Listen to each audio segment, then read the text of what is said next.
नमः शिवाय ओम नमः शिवाय नमः शिवाय ओम नमः शिवाय ओम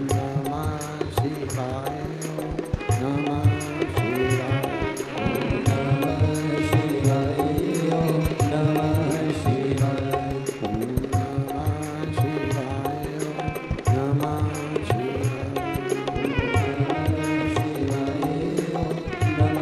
शिवाय ओम नमः शिवाय ओम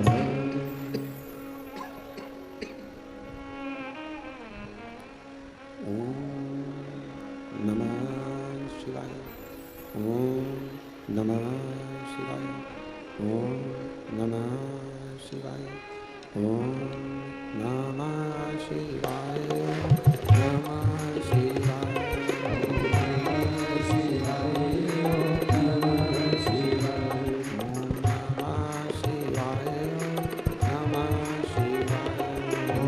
नमः शिवाय नमः शिवाय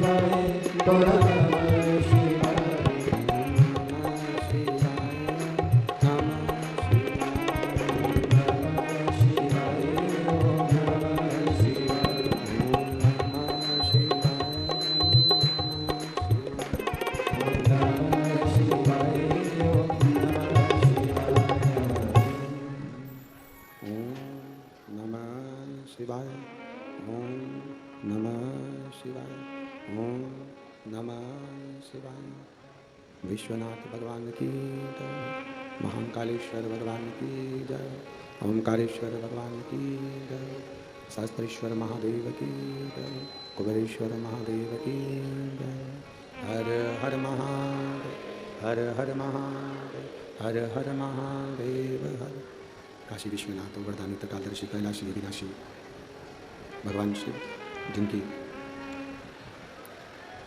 पुनीत पावन शिव महापुराण की कथा संपूर्ण विश्व के कल्याण हेतु बाबा देवादिदेव महादेव की कृपा से भाग्य प्राप्त हुआ है। बड़े भाग्यशाली शिवधाम कोड़िया के रहनिवासी जो इस पवित्र पुनीत पावन शिव महापुराण की कथा को श्रवण कर अपने जीवन को आनंदित कर रहे हैं। कथा के मुख्य यजमान श्रीमती जानकी प्रदीप जी साहू, श्रीमती सरोज काशीनाथ साहू, शिवधाम कोड़िया। एक बार यजमान परिवार के लिए जोरदार ताली बजाकर स्वागत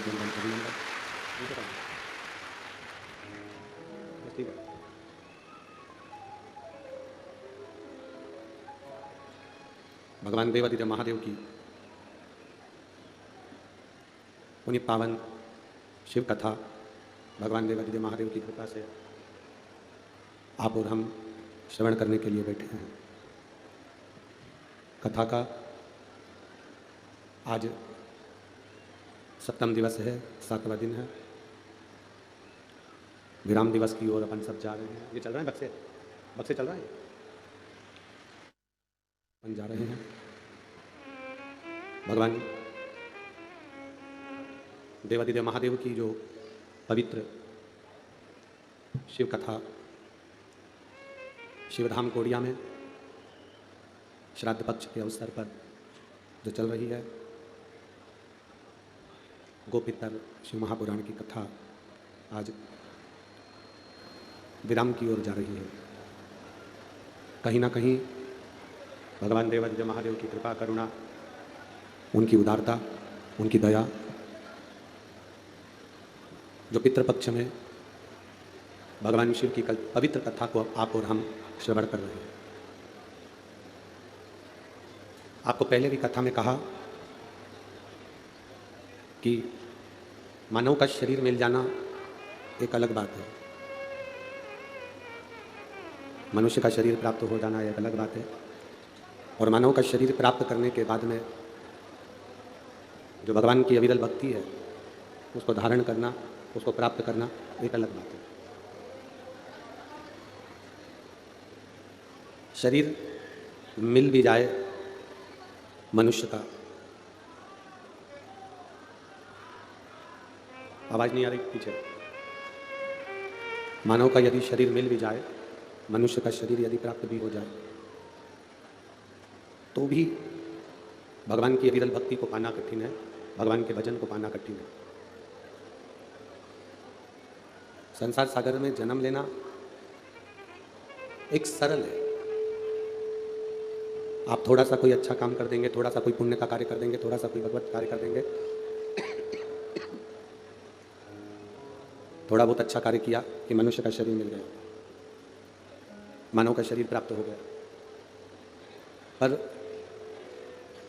शरीर मिल गया, शरीर प्राप्त हो गया, और वो शरीर अगर हम भगवत भजन में नहीं लगा पाए, कल भी हम कह के गए थे थोड़ा सेट, वही शरीर हम भगवान के भक्ति में नहीं लगा पाए, वही शरीर हम भगवान के भजन में नहीं लगा पाए, तो फिर ये मनुष्य की देह पाना बेकार। तेरी कृपा बिना न हिले एक भी अणु, लेते हैं श्वास तेरी कृपा से तनु तनु। बखान क्या करूं मैं राखों के ढेर का, चपटी बबूत में खजाना कुबेर का। गंगाधार मुक्ति द्वार ओमकार तू, भोले ओमकार तू, आयो शरण तिहार शंभु तार तार तू। शरीर मिला, उस शरीर का सदुपयोग करें, भगवान देवादिदेव महादेव की भक्ति में शरीर को लगाएं। 24,000 श्लोक की ये शिव महापुराण की कथा है। पीछे आवाज बढ़ाओ ना भाई, बीच में आवाज आ रही है? नहीं आ रही। 24,000 श्लोक की ये शिव महापुराण की कथा है। फिर प्रेशर दो, प्रेशर। 24,000 श्लोक की ये शिव महापुराण की कथा है, और इन 24,000 श्लोक में से एक भी शब्द, एक भी अक्षर व्यासपीठ का अगर हमने अपनी जिंदगी में उतार लिया, तो ये निश्चित है कि हमारा मानव का शरीर पाना श्रेष्ठ हो जाए, मनुष्य का शरीर पाना कृतार्थ हो जाए। शिव कथा 2 चीजें प्रत्येक मनुष्य को देती है। शंकर भगवान की कथा में अगर आप पहुंचे हैं, शिव महापुराण की कथा में अगर आप पहुंचे हैं, तो 2 चीजें शिव महापुराण प्रत्येक व्यक्ति को, प्रत्येक मनुष्य को, प्रत्येक मानव को प्रदान करती है। शिव महापुराण की कथा 2 चीजें देती है। एक, हमारे स्वयं का आत्मविश्वास, हमारे भीतर का बल, हमारा आत्मविश्वास, हमारा विल पावर और हमारे विश्वास की दृढ़ता। शिव महापुराण एक आत्मविश्वास देती है, हमारा विल पावर मजबूत करती है, हमारे विश्वास को मजबूत करती है। दूसरे नंबर पर शिव महापुराण की कथा हमारे दिल की बात, हमारे मन की बात भगवान शंकर के चरणारविंद तक पहुंचा देती है। ये 2 चीजें। एलईडी के कोई तार टूट गए हैं, एलईडी अभी थोड़ी देर में चालू हो जाएगी। आप लोग जब तक माइक की आवाज आ रही है उससे कथा श्रवण करें, और एलईडी वालों से निवेदन है आप शीघ्र एलईडी चालू करें पीछे की। एक आत्मविश्वास, दुनिया का सबसे प्रबल अगर कुछ है तो अपने भीतर का आत्मविश्वास है। अगर हमारे अंदर हमारा विश्वास प्रबल नहीं है तो हम किसी भी कार्य को करेंगे उसमें सफलता नहीं मिलेगी। सफलता की सीढ़ी पर चढ़ना है, सफलता की सीढ़ी पर अगर हमें आगे बढ़ना है, हमें उन्नति की ओर आगे बढ़कर जाना है, तो हमारे विल पावर को, हमारे विश्वास को, हमारे आत्मविश्वास को हमें बढ़ाना पड़ेगा। एक छोटी सी चाय की दुकान खोल लो, एक छोटी सी किराने की दुकान खोल लो, एक छोटी सी कपड़े की दुकान खोल लो। मान लो कपड़े की दुकान खोल ली, चाय की दुकान खोल ली, किराने की दुकान खोल ली। कोई तुमसे कहे कि इतनी छोटी सी दुकान है, इसमें माल नहीं है, छोटी सी दुकान है, चलेगी ना चलेगी, आगे बढ़ेगी ना बढ़ेगी, कोई तुमसे कहे ये आगे जाएगी कि नहीं जाएगी, चल पाएगी कि नहीं चल पाएगी, उसे कहना दुकान छोटी है कि बड़ी है उससे मतलब नहीं होता। दुकान में जो बैठा है दुकान चलाने के लिए, उसका विश्वास अगर बहुत प्रबल है, बहुत आत्मविश्वास बहुत प्रबल है, तो छोटी सी दुकान भी चलती है और उसमें भी धन प्राप्त होता है। अपने भीतर के आत्मविश्वास को हम प्रबल क्यों नहीं करते? अपने भीतर के बल को हम क्यों नहीं बढ़ाते?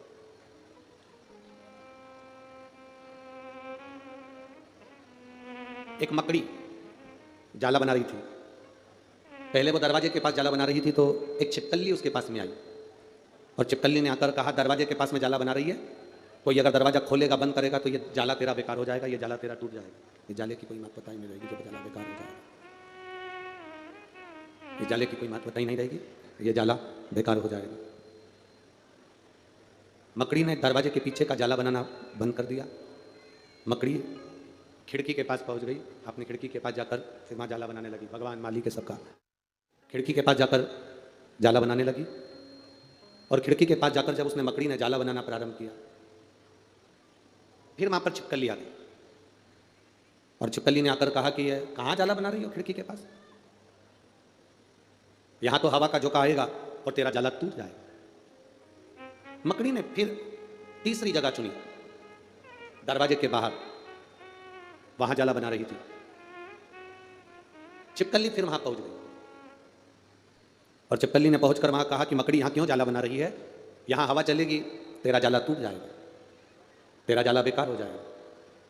मकड़ी ने फिर वहां का जाला छोड़ दिया, आगे कहीं बनाने लगी। इतने में चिड़िया उड़ती उड़ती आई और चिड़िया उड़ते उड़ते आकर मकड़ी के पास बैठ गई और मकड़ी से कहा, मकड़ी अगर तुझे जाला बनाना है, तेरी मर्जी पड़े वहां बना, किसी की मत सुन।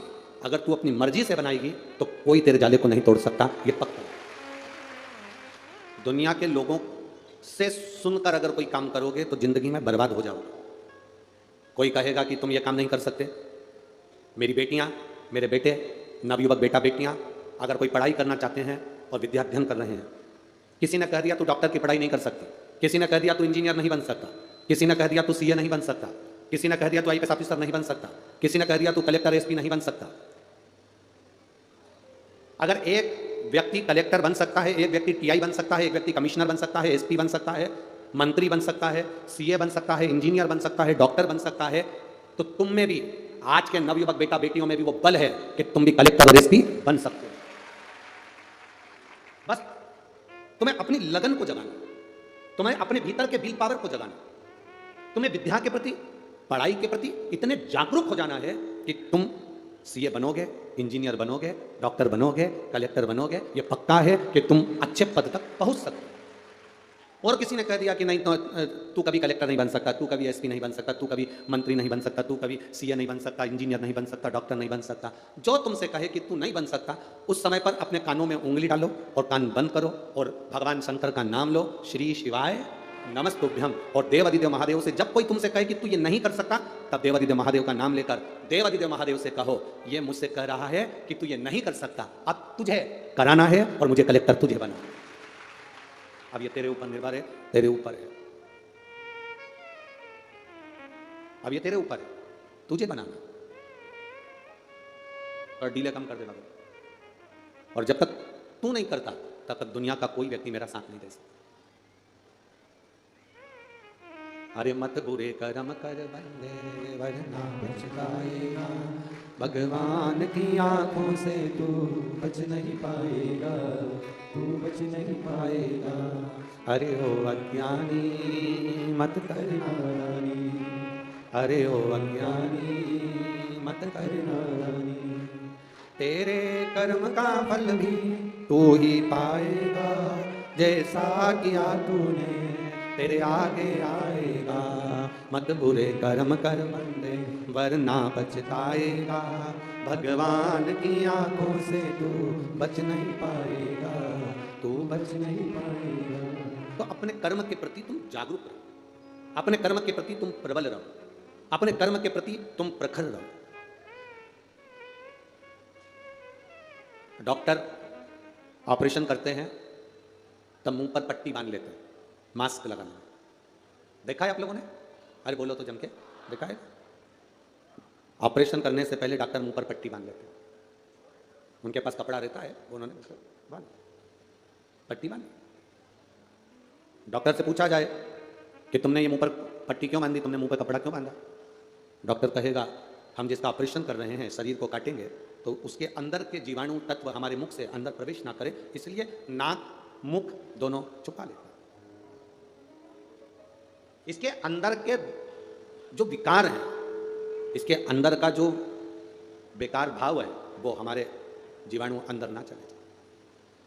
डॉक्टर ऑपरेशन करते समय मुख पर पट्टी लगा लेता है कि सामने वाले के अंदर के जीवाणु वायरस हमारे अंदर ना चले जाएं। उसी तरह जब कोई निंदा करने वाला मिले, कोई तुमसे अपशब्द कहने वाला मिले, कोई तुमको ताना देने वाला मिले, कोई तुमको आड़ा टेढ़ा बोलने वाला मिले, कोई तुम्हारे व्हील पावर को कम करने वाला मिले, कोई तुमको गाली देने वाला मिले, कोई तुम्हारी निंदा करने वाला मिले, तो शिव महापुराण की कथा कहती है जैसे डॉक्टर ऑपरेशन करते समय अपने मुख पर पट्टी बांध लेता है, वैसे ही कोई निंदा करे या अपशब्द बोले तब आपको पलट कर जवाब नहीं देना है, अपने मुख पर भी पट्टी बांध, अपने मुख पर भी पट्टी बांध लो। चुप हो जाओ, मौन हो जाओ, स्थिर हो जाओ।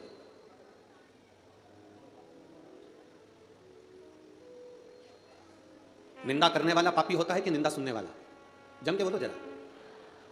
निंदा करने वाला पापी होगा कि निंदा सुनने वाला? निंदा सुनने वाला।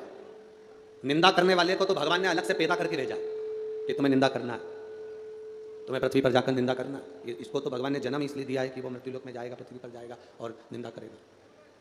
निंदा करने वाले को तो भगवान ने अलग से पृथ्वी पर भेजा ही है। पर आपको, हमको, संसार में जन्म लेने वाले किसी व्यक्ति को भगवान निंदा सुनने के लिए नहीं भेजा। भगवान ने अगर ये कान दिए हैं, इन कानों को अगर मेरे परमात्मा ने आपको दिया है, तो बन सके अपने नजदीक में कहीं शिव महापुराण की कथा हो तो अवश्य सुनो, ना हो टीवी। आप लोगों के पास में गाड़ी है? अरे बोलो तो जम के है। साइकिल, मोटरसाइकिल, बाइक है, बुलेट बाइक, माइक, कुछ भी गाड़ी तो है ना। आप में से कितने लोग हैं जो अपनी गाड़ी को कीचड़ में रखते हैं, खड्डे में रखते हैं, खेत में पानी भरा जाए उसके अंदर रखते हैं? अरे बोलो तो जम के, कोई रखता है? नहीं। जब तुम अपनी गाड़ी को कीचड़ में नहीं रखते, गलत जगह नहीं रखते, अच्छी जगह रखते हो, तो फिर अपने कानों को, आंखों को गलत जगह कीचड़ में क्यों रखते हो? एक 60,000 70,000 की गाड़ी कीचड़ में नहीं रख रहा, और ये लाखों के करोड़ों की ये पूंजी, करोड़ों की, इसको कीचड़ में कैसे डाल दें? निंदा में कैसे डाल दें? बुराई में कैसे डाल दें? गलत जगह पर कैसे डाल दें? गलत विचारों में कैसे डाल दें? गलत जगह पर कैसे ले जाएं? सोचो जरा, विचार करो। अब और सरल भाषा में समझो। आप में से कितने लोग हैं जिनकी गाड़ी में पेट्रोल खत्म हो जाता है तो नली का पानी डाल लेते हैं? बोलोगे भाई, जल्दी बोलो। नाली के पानी से गाड़ी चलती है, गटर के पानी से गाड़ी चलती है, कीचड़ के पानी से गाड़ी चलती है, गंदे पानी से गाड़ी चलती है? नहीं। पेट्रोल खत्म हो गया, गाड़ी खड़ी कर दोगे, पर उसमें गटर का पानी, कीचड़ का पानी, नाली का पानी नहीं डालोगे, क्योंकि मेरी गाड़ी 60,000 की है, मेरी गाड़ी 5 लाख की है, मेरी गाड़ी 15 लाख की है। 50,000 की गाड़ी में भी कोई नाली का पानी, गटर का पानी, खड्डे का पानी नहीं डालता, तो ये करोड़ों की गाड़ी में गंदा पानी क्यों डालते हो? ये भी तो करोड़ों की गाड़ी है। एक लीवर, एक किडनी, फेफड़े, नासिका, श्वास, पाचन क्रिया, ये सब हमारे को जो परमात्मा ने बनाकर भेजा, ये करोड़ों की गाड़ी है, करोड़ों की। अगर एक किडनी भी बेकार हो जाए तो 5-5, 10-10, 15-15, 20-20, 25-25 लाख रुपए खर्च होते हैं, तब जाकर वो किडनी काम करने के लिए आतुर होती है, तब जाकर वो किडनी दूसरी लग पाती है, और तो भी ऑपरेशन में ढेरों पैसा खर्च हो जाता है। हमारा ऑपरेशन में ढेरों पैसा लगाना पड़ जाता है।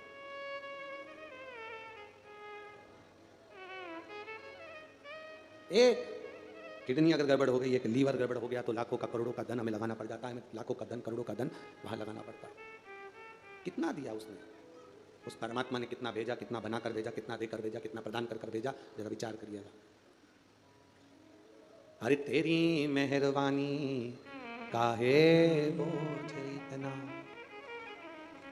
तेरी मेहरबानी काहे बोझ, कि सर भी उठाने के काबिल नहीं, कि सर भी उठाने के काबिल नहीं, मैं आ तो गया हूँ मगर जानता हूँ, मैं आ तो गया हूँ मगर जानता हूँ, तेरे दर पे आने के काबिल नहीं हूँ, तेरे दर पे आने के काबिल नहीं हूँ, तेरी मेहरबानी काहे मुझे देना, तेरी मेहरबानी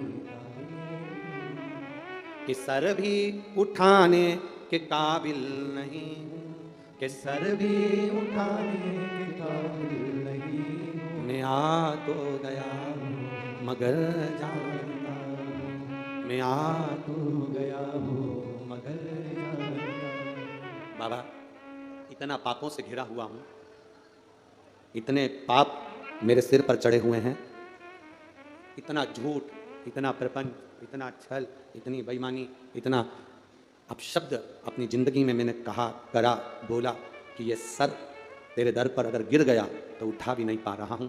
ये तेरी कृपा फिर भी मुझ पर है, तेरी दया फिर भी मुझ पर है, तेरी करुणा फिर भी मुझ पर है। तेरी कृपा कम नहीं हुई है, तेरी दया कम नहीं हुई है, तेरी उदारता कम नहीं हुई। मैं आ तो गया हूँ मगर जानता हूँ, है? अरे मैं आ तो गया हूँ मगर जानता हूँ, तेरे दर पे आने के काबिल नहीं हूँ, तेरे दर पे आने के काबिल नहीं हूँ। बाबा, हम आ गए तेरी चौखट पर, तेरे दरवाजे पर ये माना इतने पापों से घिरा हुआ हूं कि तेरे दरवाजे पर पहुंच भी नहीं सकता, पर कोई पुण्य करा होता है।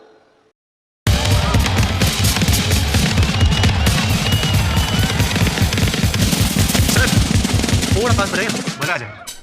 बुमराह के लिए fast is not fast enough, इसलिए Zepto grocery delivery at Bumrah speed. आप जरा विचार करिएगा,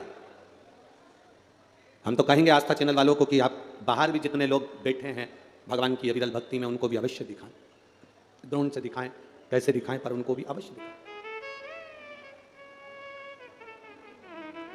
हमने इतना पाप कर्म करा होता है, इतना झूठ, इतना प्रपंच, इतना इतना अपशब्द अपने मुख से कहा होता है, उसके बाद भी जरा विचार करना, इतना पाप करने के बाद तो कोई तुम्हारा मुंह ना देखे, उसके बाद भी तुम शिव महापुराण की कथा में जाकर बैठे हो, मतलब महादेव ने तुमको स्वीकार कर लिया।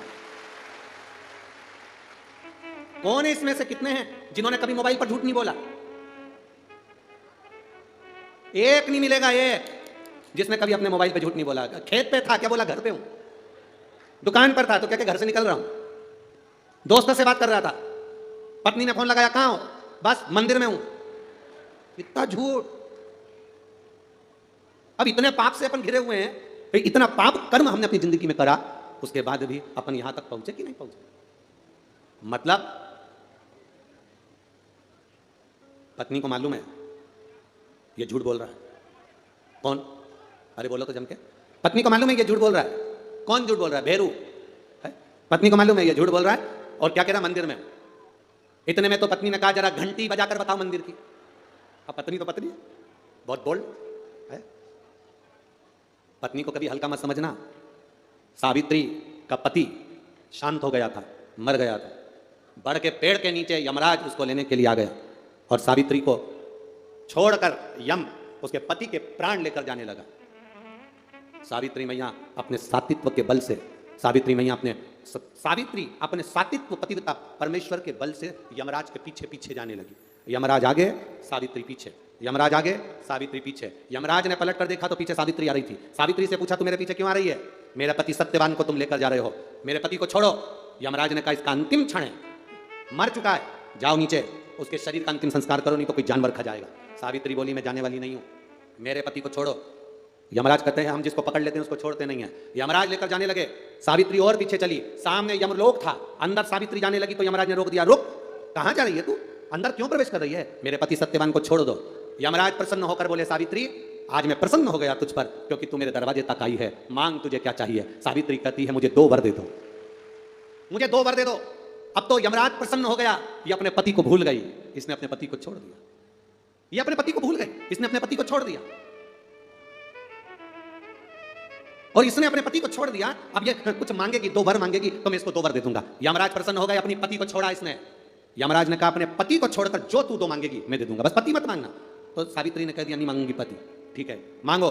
सावित्री ने कहा पहला वर दीजिए, मेरे सास ससुर की आंख में रोशनी नहीं है, उनकी आंखों से दिखता नहीं है, बस इतना सा वर दे दो, उनकी आंख की रोशनी आ जाए और वो अपनी गोद में अपने पोते को खिलाएं, बस ऐसा वर दे दीजिए। यमराज प्रसन्न होगा, इसने पति नहीं मांगा, तथास्तु। अब यमराज ने कहा दूसरा वर मांगो। सावित्री बोली दूसरा वर दे दीजिए, मेरे सास ससुर आज तक कोई तीर्थ करने नहीं गए, मेरे सास ससुर का जो बेटा है वो उनको तीर्थ कराए, बस ये व्रत दे दो। यमराज ने कहा इसने अपने पति को नहीं मांगा, तथास्तु। अब यमराज ने कहा जा सावित्री के कहां जाऊं, आपने कहा था मेरे सास ससुर जब आंखों से रोशनी पाएं अपने पोते को खिलाएं, पति तुम ले जाओगे तो पोता आएगा कहां से? पति तुम ले जाओगे पोता कहां से आएगा?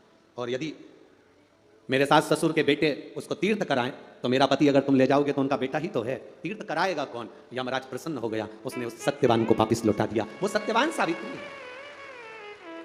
तो जितने भी यहां पर मेरे जीजा हुन बैठे हैं और जितने आस्था चैनल पर कथा सुन रहे हैं, जितने मोबाइल पर कथा सुन रहे हैं, तुम अपनी पत्नी को कभी हल्के में मत लेना, बिल्कुल हल्के में मत लेना। तुमसे ज्यादा बल व्रत का, उपास का, भजन का ज्यादा बल, तुमसे ज्यादा बल इनके पास रहता है। तुम सोचो कि बोल रहे हो कि मैं मंदिर में हूं, उसको बिना घंटी के घंटी बजती है दिमाग में, वो तुरंत पहचान जाती है, तुरंत।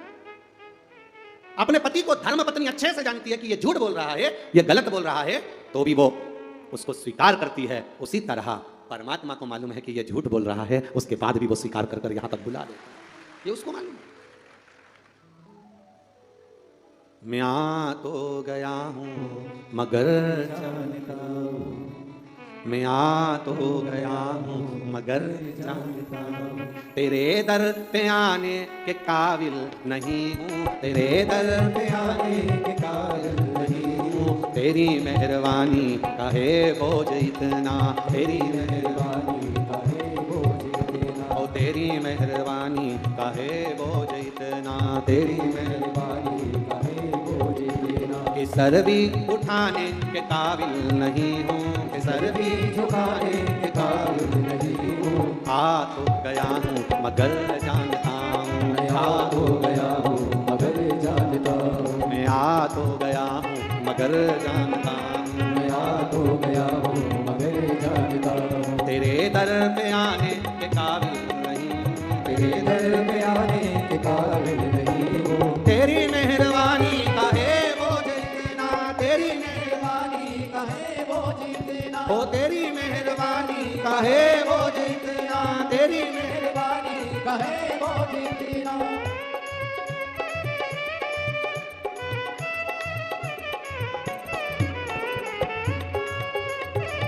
के काबिल नहीं हूँ, तेरे दर पे आने के काबिल नहीं हूँ, तेरे दर पे आने के काबिल नहीं हूँ, तेरे दर पे आने के काबिल नहीं हूँ, तेरी मेहरबानी का है बोझ इतना, तेरी मेहरबानी का है बोझ इतना, ओ तेरी मेहरबानी का है बोझ इतना, तेरी मेहरबानी का है बोझ इतना। बड़े भाव से आनंद से आज कथा का विराम दिवस है। दिल से कहते हैं मेहमान जाते हैं तो जाते जाते घर के बच्चों को कुछ देकर जाते हैं, उसी तरह भगवान देवाधिदेव महादेव है, भगवान शिव है। दिल से आप प्रार्थना करेंगे, दिल से वो देगा, दिल से प्रार्थना करेंगे वो दिल से देगा। आप उससे प्रार्थना करें भाव से, आनंद से, आप भगवान शिव से भाव के साथ में। श्री शिवाय नमस्तु, श्री शिवाय नमस्तु, श्री शिवाय नमस्तु, श्री शिवाय नमस्तु, श्री शिवाय नमस्तु। भोला सब दुख काटो मारा, ओ भोला सब दुख काटो मारा, शिव शंकर जपू तेरी माला, भोले बाबा जप जपूं तेरी माला, भोला सब दुख काटो मारा। ओ भोला सब दुख काटो मारा। वेश है मंगल मंगलकारी, वेश है मंगल मंगलकारी। शमशान वासी हमारा, शमशान वासी हमारा। ओ भोला सब दुख काटो मारा। ओ भोला सब दुख काटो मारा। भगवान शिव की कथा कर रही है, भगवान शंकर का संवाद कर रहा है, देवादिदेव महादेव की कथा कर रही है। आप कैसे भी हो, जैसा भगवान ने बनाकर भेजा है, जैसे भी हो, परमात्मा आपको स्वीकार करता है, भगवान आपको स्वीकार करता है। कोई कहे ये पापी है, ये गलत है, कोई कहे ये पापी है, ये ऐसा है, वो वैसा है, इसकी मुक्ति कैसे होगी? शिव महापुराण की कथा कहती है, कोई कैसा भी रहे, बच्चा चाहे गोबर में गिर जाए, कीचड़ में गिर जाए, दूसरे भले उसको हाथ ना लगाएं, पर माँ और बाप हाथ लगाएंगे कि नहीं लगाएंगे? अरे बोलो तो जम के लगाएंगे ना। तुम चाहे झूठ बोल रहे हो, चाहे कपट कर रहे हो, चाहे बेईमानी कर रहे हो, चाहे प्रपंच कर रहे हो, चाहे कितने भी गलत क्यों ना हो गए, उसके बाद भी अगर आप देवादिदेव महादेव को एक लोटा जल चढ़ा रहे हो, तो मेरा महादेव तुमको गले से जरूर लगाएगा, ये पक्का, निश्चित। बोल बम का नारा है, वो गले से जरूर लगा। 16 सरात की कथा में हमने आप लोगों से कहा था कि अपने अपने पूर्वजों का, पितरों का फोटो लेकर आना, कथा में उनको कथा सुनाना। लायो, ऊंचा करो जरा, सब पंडाल में, पीछे वाले भी, आगे वाले भी, सब। श्री शिवाय नमस्ते रखिए। कारण नहीं लेकर आए तो भी आप कथा सुनने अपने घर से तो आए हो। जितनी जगह पर आस्था चैनल पर ये शिव महापुराण की कथा, गो पितर शिव महापुराण की कथा श्राद्ध पक्ष में चल रही है। कल कथा का विराम तो आज हो जाएगा, कल श्राद्ध का विराम हो जाएगा। कल अमावस्या, कल श्राद्ध का विराम हो जाएगा। और श्राद्ध का जब विराम हो जाएगा, पितर अपने अपने देव स्थान पर पहुंच जाएंगे, नवरात्रि प्रारंभ हो जाएगी। शिव महापुराण की कथा जो घर से सुनने के लिए आए, या आस्था चैनल पर सुने, या फेसबुक यूट्यूब पर सुने, मोबाइल पर सुने, पंडाल में सुने, या फोटो को लेकर श्रवण करें, कैसे भी शंकर के करीब में शिव महापुराण तक तुम पहुंचे हो, तुम्हारे पूर्वज, तुम्हारे आहूत, तुम्हारे वासु, तुम्हारे पितर कथा तक पहुंचे हैं, तो ये निश्चित है। शिव महापुराण की कथा में आता है कि अगर कोई शंकर की कथा सुनकर जाता है, उसके शरीर की तरंग से, हवा से, उसके मुख के दर्शन से, कोई गर्भ में बच्चा भी अगर शांत हो जाता है, कुमारी अवस्था में कोई मर गया होता है, तो भी उसकी मुक्ति हो जाती है। तो इन जीवों का उद्धार तो वैसे ही, वैसे माता पिता की निगाह में, माता पिता की दृष्टि में, माता पिता के सामने, माता पिता के सम्मुख में बेटा भले कीचड़ में गिरा हो, चाहे बेटा गंदगी में गिरा हो, पर माँ बाप उसको गले से लगा लेते हैं, माता पिता उसको गले से लगा, कैसा भी है। भोलेनाथ एक लोटा जल चढ़ाने वाला चाहे कैसा भी हो, मेरा महादेव उसको अपने गले से लगा लेता है, उसको डूबने नहीं देता, उसको डूबने नहीं देता। पत्र उन बहुत सारे आए हैं। एक पत्र में मधु देवी, मेरे पति का नाम सुनील शाह, मैं बापू नगर खुर्सीपार भिलाई में रहने वाली हूँ। कहीं बैठी हैं? बैठी हो तो हाथ हिला सकती हैं। आप ही हैं? दोनों हाथ हिला दो एक बार ऐसे। हाँ, वापिस एक बार हाथ हिलाइए। मधु देवी, मेरे पति का नाम सुनील शाह, मैं बापू नगर खुर्सीपार भिलाई में रहने वाली हूँ। गुरुजी, मेरी बहन के दामाद को गले में गांठ हो गई, गले में गठान हो गई। वह बिहार के बहुत सारे डॉक्टरों को उन्होंने दिखाया, लेकिन सभी डॉक्टरों ने उसे बड़ी बीमारी बताई, और वो धीरे धीरे गठान बढ़ने लगी, बीमारी बढ़ने लगी। डॉक्टर के हिसाब से वो बहुत बड़ी बीमारी थी, बड़ी बीमारी के घेरे में वो आ गए थे, और गले में जो गठान थी वो बढ़ती जा रही थी। तब मैंने उनको यहाँ बुलाया, और बुलाकर भिलाई के डॉक्टरों को दिखाया, तो उन्होंने भी इनको गले में गठान बताई और बड़ी बीमारी बताई, कैंसर जैसा रोग उनको बताया। अब करें तो करें क्या गुरुजी? तब मैंने उनसे कहा, एक काम करते हैं, सीहोर चलते हैं, वहाँ से रुद्राक्ष लेकर आते हैं, उस रुद्राक्ष को पानी में गलाएंगे, शिव जी को चढ़ाएंगे और उस पानी को अपन पिएंगे। वैसा कि वैसा ही क्रम चालू करा। डॉक्टरों का इलाज, डॉक्टर कहने लगे ऑपरेशन करना पड़ेगा, गठान निकल जाएगी, गला और मुंह को थोड़ा सा काटा जाएगा, पर इनकी आवाज़ की गारंटी नहीं है कि ये बोल पाएंगे कि नहीं बोल पाएंगे। गुरुदेव अब ऑपरेशन कराएं तो कराएं कैसे, क्योंकि मुंह की आवाज पूरी जा रही है। तब शिवजी पर एक लोटा जल चढ़ाना प्रारंभ करा। शंकर जी को रुद्राक्ष का जल शंकर भगवान पर चढ़ाकर वो पिलाना प्रारंभ करा। बाबा की कृपा से गांठ गलते गलते चने की आकृति की हो गई, चने से एक साबूदाने की आकृति की हो गई, और गुरुदेव बाबा की कृपा से उनका ऑपरेशन नहीं कराना पड़ा और बीमारी भी धीरे धीरे ठीक हो गई। ये शिव तत्व है, ये शंकर। एक बार दोनों हाथ हिला दो वापिस, हर हर महादेव। बैठिए। शिव तत्व की प्राप्ति इसी को कहते हैं। इसको थोड़ा ऊंचा करो। शिव तत्व की प्राप्ति इसी को कहते हैं महाराज। भगवान ओखड़ी की प्राप्ति इसी को कहते हैं। शिव सहज नहीं है, वो ओघड़दानी है, त्रिकालदर्शी कैलाशी अविनाशी। शिव उसको जानने वाला जिस दिन जान गया। एक पत्र और है, देखिए। हम तो समझे थे किसी की जन्म पत्रिका है, पत्र। मेरा नाम सेवती पटेल है, मेरे पति का नाम भरत पटेल है। मैं ग्राम नंदनी खुंदिनी जिला दुर्ग की रहने वाली हूँ। नंदनी खुंदनी, ठीक है, ऐसा ही है ना? हाँ, बस समझ गए ना तुम लोग? आओ। जिला दुर्ग की रहने वाली। गुरुजी, मैं बाबा की महिमा का क्या वर्णन करूं। मेरा मोबाइल नंबर ये है। दिनांक 21 अप्रैल 2022 को परिवार में शादी का कार्यक्रम था, जिसमें चलते रात्रि को 9 बजे भोजन करके आ रहे थे। मेरा बड़ा बेटा ओम पटेल, उम्र 16 साल। कहीं बैठे हैं ओम पटेल? उम्र 16 साल। कहीं बैठे हो तो हाथ हिला सकते हैं।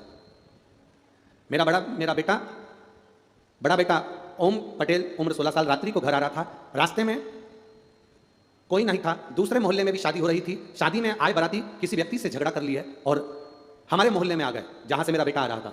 गुरुजी, बारातियों ने मेरे बेटे से पूछा तुम कहाँ रहते हो, तो उसने बताया, और बताते से ही मेरे बेटे को मारना प्रारंभ कर दिया। डंडे से मारा, मारते मारते उसको खींचकर दीवार के पास में रह गए और चक्कू से वार करना प्रारंभ कर दिया। 20 मीटर की दूरी तक उसको घसेट कर चक्कू से वार करते करते उसकी आंतड़ियां बाहर कर दी और पूरा शरीर चक्कू से लहूलुहान कर दिया। किसी को मालूम नहीं पड़ा, बेटा पड़ा हुआ था। किसी की दृष्टि गई, वहां से आने वाले ने खबर करी, तब हमारे बेटे को लेकर हम डॉक्टर के पास लेकर गए। तब तक डॉक्टर ने कह दिया था कि इसमें अब कुछ बचा नहीं है। मेरा बेटा जिस जगह से हम उसको लेकर हमारे घर तक आए, घर पर आते से ही मेरा बेटा वहां से मूर्छा में चले गया। उसका होश नहीं था। मेरे पति रोने लगे, आंखों में जल भर गया पूरे परिवार का। हम उसको हॉस्पिटल लेकर गए। डॉक्टर ने कहा बचना तो मुश्किल है। इतने में मेरे बेटे ने बस एक बार कहा पानी। मुझे याद आया कि शंकर जी पे चढ़ा हुआ अगर जल दे दूंगी तो हो सकता है मेरा बेटा बच जाए। मैं तुरंत मंदिर गई, शिवजी पर जल चढ़ाकर 2 बूंद मेरे बेटे के मुख में दी और बेटे को हॉस्पिटल में ऑपरेशन के लिए अंदर लेकर जाने लगे। पर्चे पर हमारा साइन करवा लिया, क्योंकि इसकी उम्मीद नहीं है कि ये बच पाएगा। कह दिया अगर ये बच्चा 3 घंटे के अंदर अगर होश आ गया तो ठीक है, नहीं तो इस बॉडी को आप ले जाना।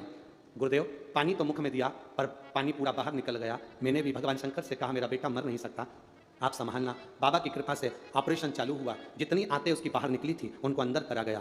खून लगातार बहता रहा और खून देने वालों ने डोनेट खून भी करा और बाबा की कृपा से 15 दिन तक तो होश नहीं आया, पर एक दिन एक बेलपत्र बेटे के पलंग पर ले जाकर रख दी और बाबा की कृपा से मेरा बेटा होश में आया और ठीक हुआ।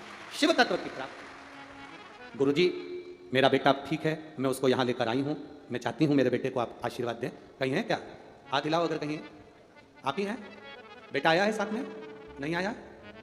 ठीक है, बैठिए। श्री शिवाय नमस्तुभ्यम। बैठिए। बेटा आया इनका? नहीं आया ना? ठीक है, बैठिए। श्री शिवाय नमस्तुभ्यम। शिव तत्व की प्राप्ति हो। अरे खाली ना जाता कोई दर से तुम्हारे, खाली ना जाता कोई दर से तुम्हारे, मैं भी खड़ी हूँ नंदी बाहें पसारे, अपने हृदय से लगा लो, गिरा जा रहा हूँ उठा लो, भोले अपने दर से अब तो ना टालो, गिरी जा रही हूँ उठा लो। तुम जैसे हो, झूठ बोला, पाप किया, गलत काम किया, गलत विचार रखे, गलत सोच रखी, गलत दृष्टि रखी, तुम जैसे हो, जैसे हो मेरे बाबा के हो, जैसे भी हो मेरे शिव के हो। तुम उसके दरवाजे पर जाना मत छोड़ना, तुम उसकी चौखट तक जाना मत छोड़ना, तुम उसके मंदिर जाना मत छोड़ना।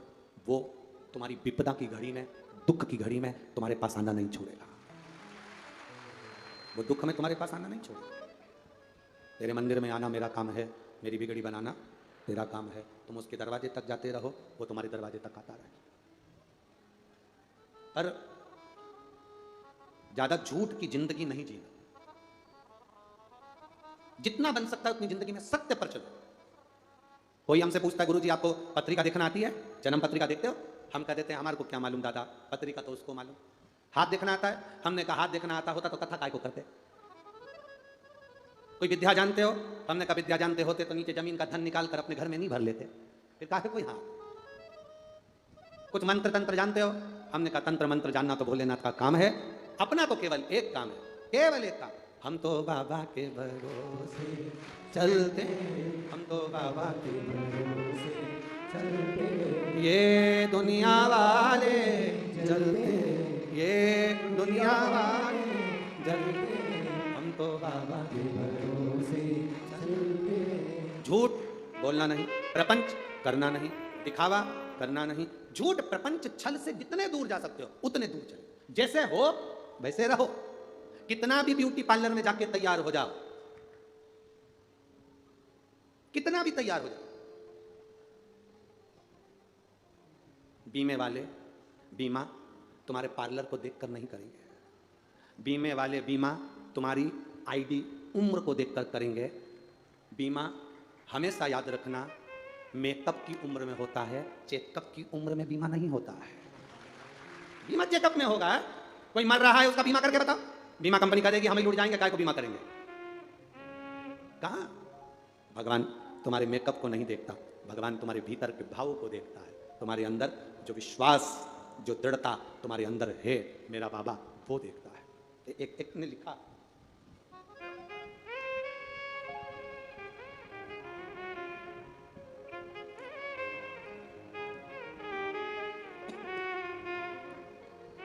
मेरा नाम चंद्र प्रकाश देवांगन है, निवासी वैशाली नगर भिलाई छत्तीसगढ़ से हूँ। मेरी शादी को कई साल हो गए थे। डॉक्टरों के हिसाब से मुझे संतान का सुख नहीं था। डॉक्टरों ने कह दिया था आपको औलाद नहीं हो सकती, आप या तो गोदी ले लो या फिर आप संतान की सुख आपके जीवन में नहीं रहेगा। कहीं बैठे हैं, सारे प्रयोग करे, सब कुछ किया। किसी ने कहा वहाँ चले जाओ गोदी भरवा जाओ, हम गोदी भरवा कर आ गए। किसी ने कहा वहाँ चले जाओ, वहाँ से जड़ी लेकर आ जाओ, हम जड़ी लेकर आ गए। किसी ने कहा कुछ ऐसी पूजन करा लो, हमने पूजन करा ली, पर फिर भी संतान का सुख नहीं था गुरुदेव। तब किसी ने कहा एक बार पशुपति व्रत और सफेद आंकड़े की जड़ का प्रयोग करो। शंकर जी को अपना मानकर आपकी कथा मोबाइल पर सुनते और बाबा से प्रार्थना कर हमने वही प्रयोग करना प्रारंभ करा। बाबा की कृपा से मेरा गर्भ ठहरा और बाबा की कृपा से मुझे संतान की प्राप्ति हुई। बाबा की ये बड़ी करुणा, उदारता, शंकर की उदारता, ये शिव तत्व है, औघड़ी है। एक भरोसा, एक दृढ़ता, एक विश्वास आपके भीतर प्रकट हो।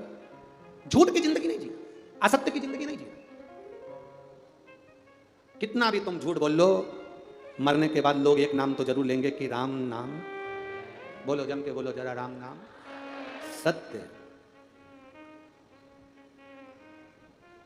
मुर्दे को लेकर जाते हैं, 3 चीजें उसके ऊपर फेंकते हैं, फूल, मखाना, पैसा।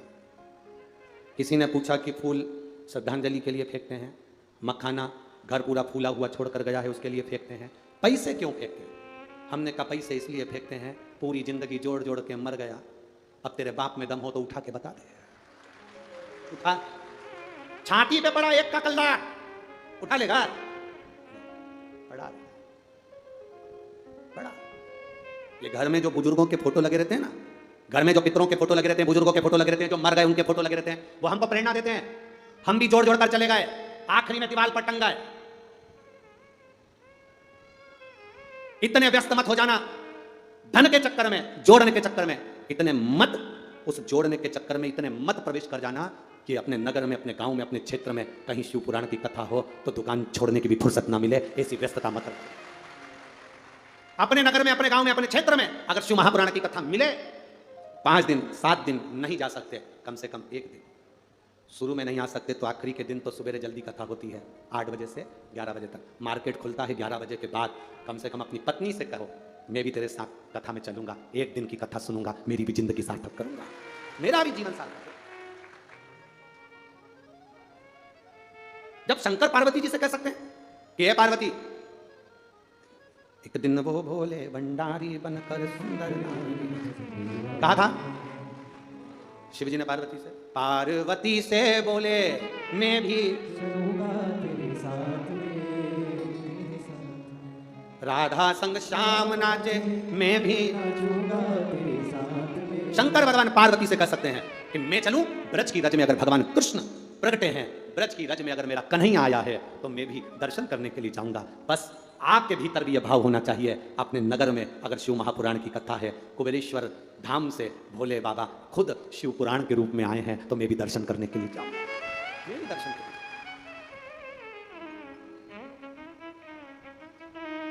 मैं भी पहुंचूंगा। एक ब्रज की रज में, मथुरा ब्रज 84 कोस में, ब्रज की रज में, कोसी कला के अंदर, मथुरा के पास में कोसी कला, ये ब्रज की रज में आता है। कि मथुरा में छोटी छोटी गलियां हैं तो बड़ी बड़ी कथाएं करना बड़ा मुश्किल हो जाता है। ब्रज रज में, वृंदावन में भी छोटी छोटी गलियां हैं तो वहां पर भी बड़ी जगह मिलना, इतना बड़ा व्यवस्था होना थोड़ा कठिन पड़ जाता है। गोकुल में भी छोटी छोटी जगह है, बरसाने में भी छोटी छोटी गलियां हैं तो बड़ी बड़ी व्यवस्था करने में थोड़ा समय लग जाए, जगह नहीं मिल पाए। इसलिए ब्रजवासियों के लिए, पूरे ब्रज में रहने वाले ब्रज के निवासियों के लिए, उत्तर प्रदेश के सुख में, मथुरा जिले के अंदर, मथुरा के बिल्कुल नजदीक में कौसी कला में 3 नवंबर से 9 नवंबर तक, कार्तिक के महीने में, जिस कार्तिक के महीने में भगवान कृष्ण ने गोवर्धन पर्वत उठाया, बंसी बजाकर गौएं चराई, ऐसे कार्तिक के महीने में भगवान शंकर की और भगवान कृष्ण की अविरल कथा 3 नवंबर से 9 नवंबर तक 2 बजे से 5 बजे तक कोसी कला में सुनने को मिलेगी। मथुरा में गलियां हैं ज्यादा, वृंदावन में गलियां ज्यादा हैं तो बड़ा पंडाल लगने में दिक्कत आती है, इसलिए इसको मथुरा से थोड़ा सा दूर, ब्रज से थोड़ा सा ब्रज रस्ते में रखा, कोसी कला में रखा। मन करे अपनी चित्तवृत्ति में, अपने आनंद में श्रवण करो, जाओ, झूठ और प्रपंच की जिंदगी से दूर हो जाओ। हम तो यहां पर भी कहेंगे, जो 7 दिन 5 दिन माताएं पंडाल में बैठकर कथा सुनती हैं। एक माता जी ने पत्र में लिखा था कि मैं यहां पास के गांव की हूं और लोग बिस्कुट बांटने आते हैं या कोई सामान देने आते हैं तो यहां पर लोग एक एक की जगह 2-2 3-3 ले लेते हैं।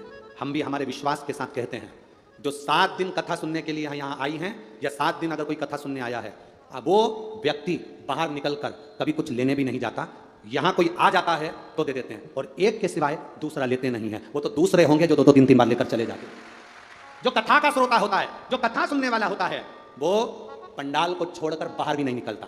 यहाँ कई माताएं ऐसी बैठी हैं जिन्होंने 7 दिन तक पंडाल को छोड़कर खाना खाने भी नहीं गई, केवल पंडाल में बैठी रही। अपने घर से थोड़ा ठेकुआ बना कर लाई थी, थोड़ा सा चावल के आटे को शक्कर में मिलाकर, गुड़ में मिलाकर बना के लाई, नमकीन बना के लाई, थोड़ा मुरमुरे लेकर आ गई, वही खाकर उसने 7 दिन निकालकर कथा सुन ली। यहाँ पंडाल में ऐसे भी बैठ गए। ये तो वो होंगे जो केवल खाने के लिए आते हो या दिखावे के लिए आते हो या काम बिगाड़ने आते हो, पर जो श्रोता है, शंकर भगवान की कथा को सुनने वाला जो होता है, वो तुम्हारे पास पहुंचता ही नहीं है। वो तो बैठा रहता है। आप आ गए तो पानी का पाउच दे गए, आप आ गए तो बिस्कुट दे गए, आप आ गए तो खिचड़ी दे गए। उन्होंने लिया, पाया और अपनी झाड़ू लगाई, अपनी दरी बिछाई और अपने आनंद पाया। कचरा पूरे पंडाल में आपको एक रत्ती का कचरा नहीं मिलेगा, सब झाड़ू पोछा सब लगा देती हैं और भाव के साथ में रहती हैं, क्योंकि उनको मालूम है 7 दिन मुझे शिव पुराण सुनना है, मेरे बाबा मेरे करीब में आएंगे, मेरा बाबा मेरा दुख मिटाएंगे। वो भाव से आते हैं, निर्मल स्वभाव लेकर, परे झूठ प्रपंच से, परे झूठ प्रपंच से दूर।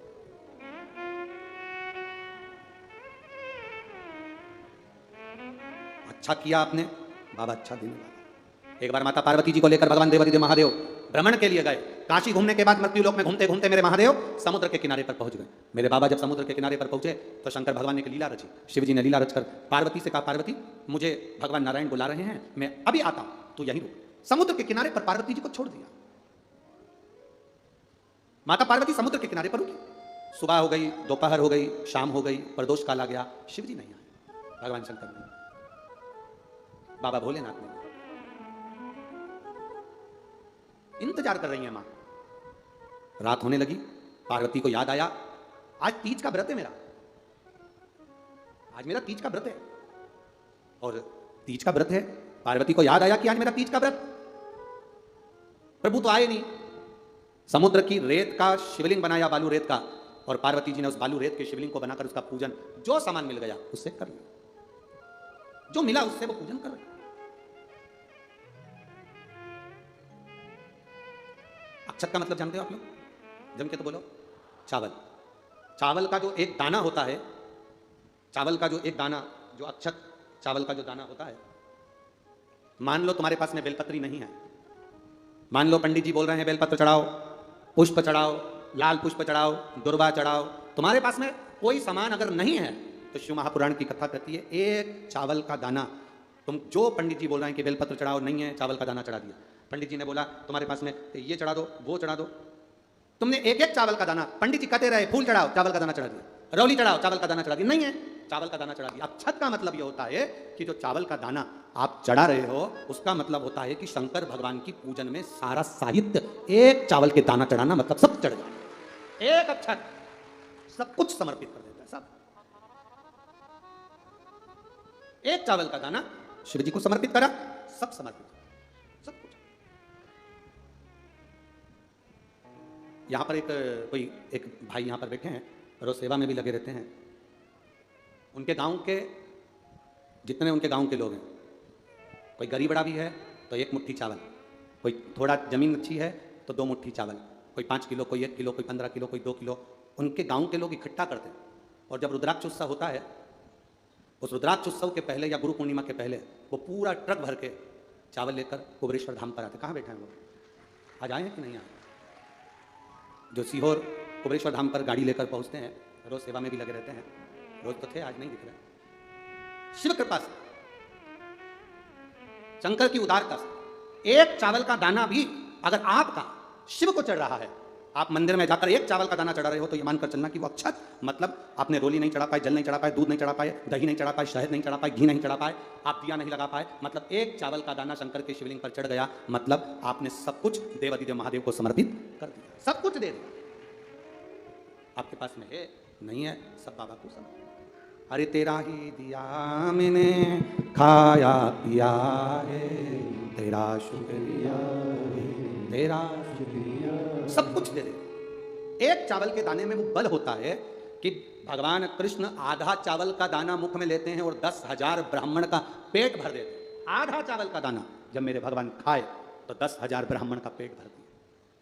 एक चावल का दाना मेरे द्वारिका नाथ खा लेते हैं तो पूरी पृथ्वी का पेट भर देते हैं। एक चावल के दाने में वो बल होता है, एक चावल के दाने वो बल। बस झूठ प्रपंच से दूर रहें।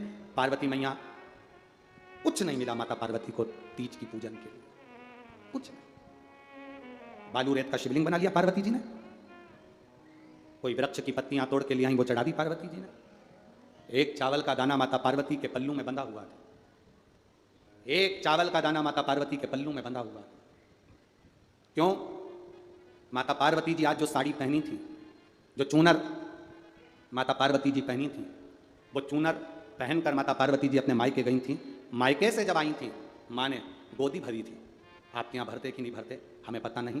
बेटी जब अपने घर से जाती है तो उसकी गोदी में थोड़ा सा चावल, बतासा, कुछ भी बेटी की गोदी में डालकर भेजते हैं। यहाँ पर है कि नहीं ऐसा वो हमें नहीं मालूम, पर हमारे उधर तो ऐसा क्रम है, छत्तीसगढ़ में है। बेटी विदा होती है, ननंद विदा होती है, बहन बेटियां जाती हैं तो उसकी गोदी में थोड़ा सा चावल, बतासा, रुपया जो भी डाला जाता है, तो बेटी पूरा चावल लेकर घर नहीं जाती, वहीं रख जाती है। उसमें से थोड़ा सा पल्लू में बांधकर ले जाती है, 2 दाने 4 दाने। अब लोग हंसते हैं आज के ज़माने में, अगर बेटी को चावल का दाना दे दो और बेटी पल्लू में बांध के ले जाए तो लोग हंसे हैं, पर उस चावल का महत्व क्या है? बेटी जब अपने मायके से जाती है तो उसकी गोदी में चावल का दाना क्यों दिया जाता है?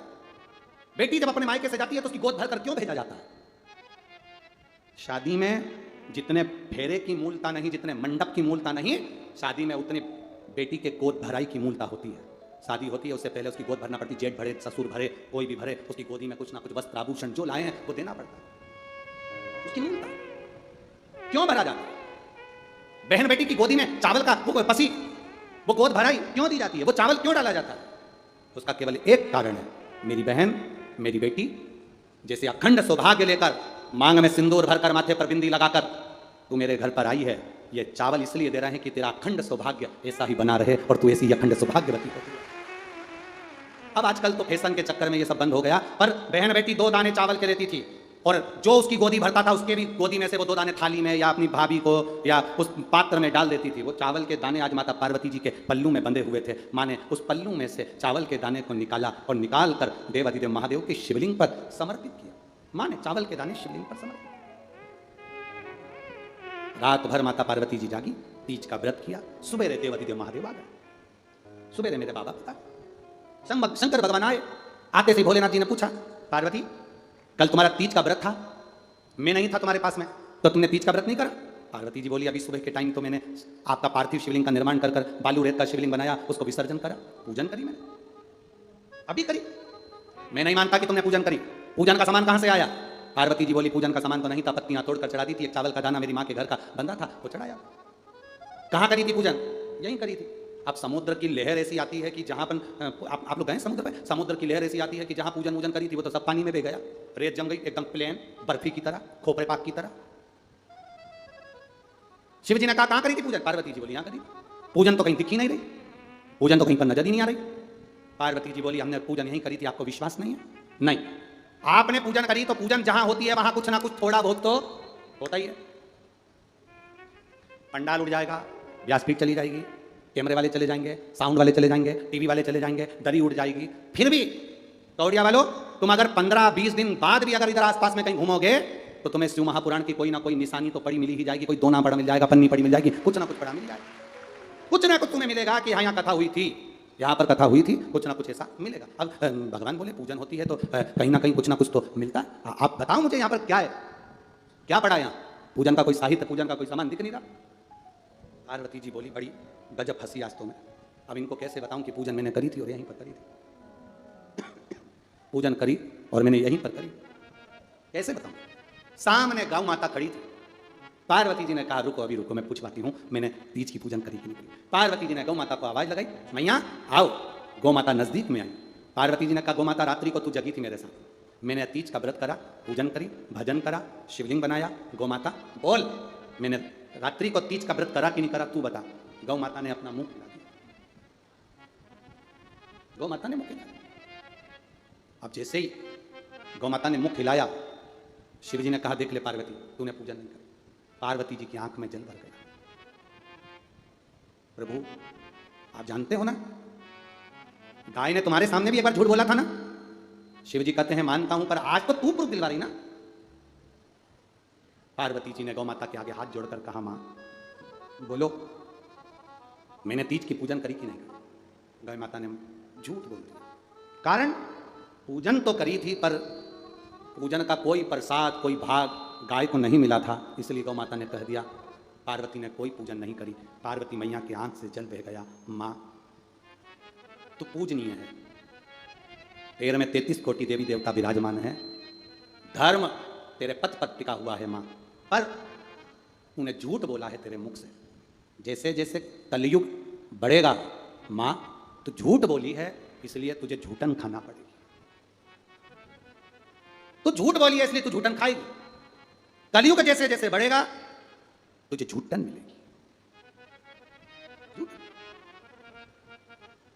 शंकर भगवान कहते हैं पार्वती तुम गौ माता को श्राप दे रही हो?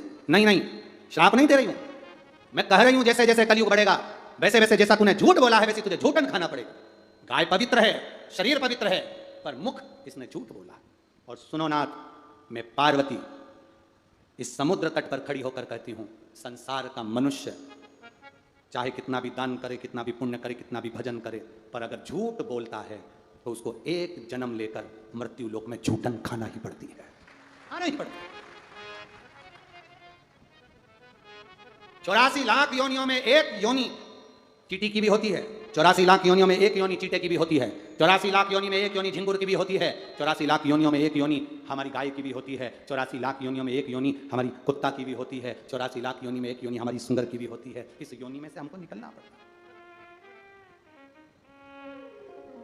भगवान जो देता है उसको तुम छाती ठोक कर प्रेम से खा सकते हो, पर यदि तुम छुड़ा कर लाए हो, चुरा कर लाए हो, धोखा देकर लाए हो तो उसको तुम छाती ठोक कर नहीं खा सकते। तुम्हारे मोहल्ले में कुत्ता है क्या? अरे बोलो तो जम के है कुत्ता? तुम्हारे मोहल्ले में अगर कुत्ता हो तो उस कुत्ते को देखना, तुम्हारे दरवाजे पर से अगर तुम उसको रोटी दोगे तो वो तुम्हारे सामने बैठकर खाएगा। खाता है कि नहीं खाता? बोलो जम के बोलो जरा, खाता है। और अगर वो किसी के दरवाजे से रोटी चुरा कर लाता है तो उसके दरवाजे पर कभी नहीं खाता, दूर जाके चुपचाप से खाता है। देखा है कि नहीं देखा? रोटी चुरा कर लाया तो दूसरी जगह जाकर, दूर जाकर, भय से घबराकर, पीछे देखकर रोटी खाता है। और अगर किसी ने रोटी दी है उसी के सामने छाती ठोककर बिना भय के आराम से खाता है, आराम से खाता है। बस जैसा कुत्ता है वैसा ही संसार के मानव का भी जीवन है। जब तुम अच्छे से कमाते हो, प्रेम से कमाते हो, ईमानदारी से कमाते हो, नेक धर्म की राह पर चलकर कमाते हो तो छाती ठोक कर खाते हो। और कहीं चोरी का या छल का या कपट का आ जाता है तो बड़े डर के उसको चुपचाप से रखना पड़ता है, चुपचाप से खाना पड़ता है। नेक कर्म का है, अच्छा है, सनातन भाव का है, ठेक धर्म का है, तो उसको तुम अपने आनंद में पाओगे। पर कहीं से आया धोखा देकर, छल कर कर, बेईमानी कर कर, कपट कर कर लाए हो, तो उसको बड़ी बड़ी सोच समझ कर पाना पड़ेगा। बहुत सोच।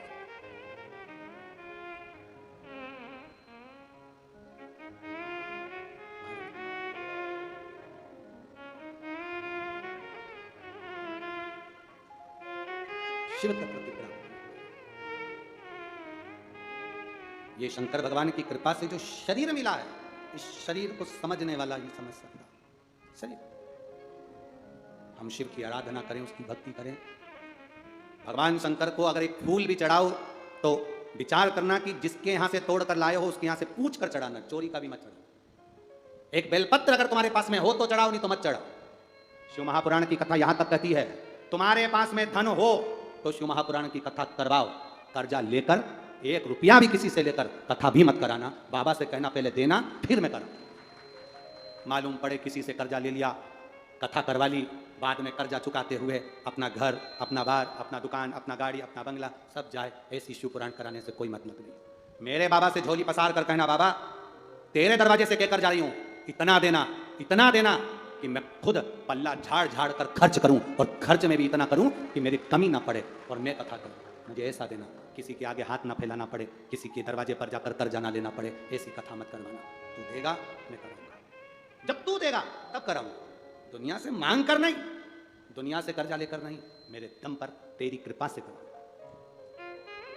तू कृपा करेगा तब होगा। एक माता जी करेंगी, कोटा में एक माता जी मिली, बड़ी बुजुर्ग थी, बहुत, जैसे यहाँ पर आपको दिखाया था मटका, देखा था मटका, मटके पे पत्र लिखा था कि मेरा मन है कि कथा करूं। हम केवल इतना कहेंगे, आप कथा सुनते रहो, भले टीवी पर सुनो, आस्था चैनल पर सुनो, चाहे फेसबुक पर सुनो, चाहे पंडाल में बैठकर सुनो, तुम्हारे नजदीक में जहां कथा वहां जाकर सुनो। एक बार देवादिदेव महादेव से दिल से कहना, बाबा मेरा मन है कथा करवाने का, मैं कथा नहीं करवाऊंगी, करवाएगा तू। तेरा नाम कुबेर भंडारी है, जब तू दुनिया का भंडार भर सकता है तो मेरा नहीं भर सकता। भरेगा तू और कथा करवाएगा।